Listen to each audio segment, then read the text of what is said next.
स्पष्ट बहुमत मिळूनही निकालानंतरच्या चौथ्या दिवशीही महायुतीत मुख्यमंत्रीपदाचा चेहरा ठरत नसल्याने अंतर्गत कुरबुरीची माध्यमात जोरदार चर्चा रंगली होती.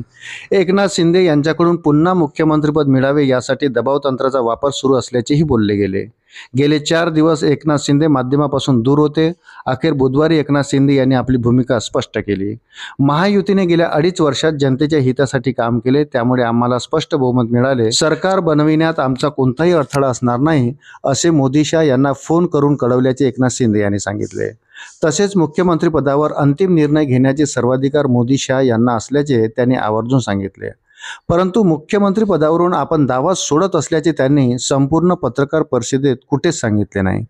भाजप जो निर्णय घेईन त्याला आमचा पाठिंबा असेल, असे ते शेवटपर्यंत सांगत राहिले.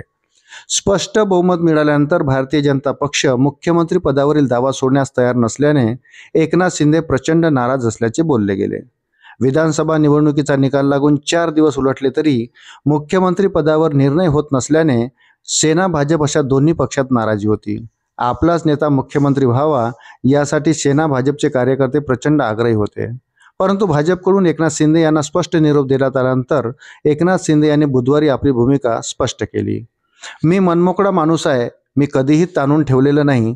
मी मंगळवारी पंतप्रधान मोदी आणि गृहमंत्री अमित शहा यांना फोन केला होता. सरकार बनविताना माझ्यामुळे अडचण आहे असे तुमच्या मनात आणू नका.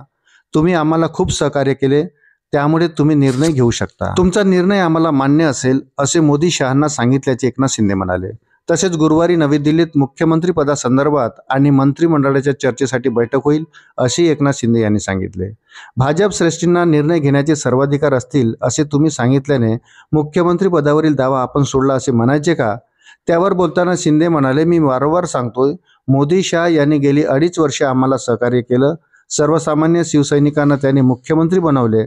आताही त्यांचा निर्णय अंतिम असेल, असे सांगून शेवटपर्यंत त्यांनी दावा सोडल्याचे जाहीर केले नाही.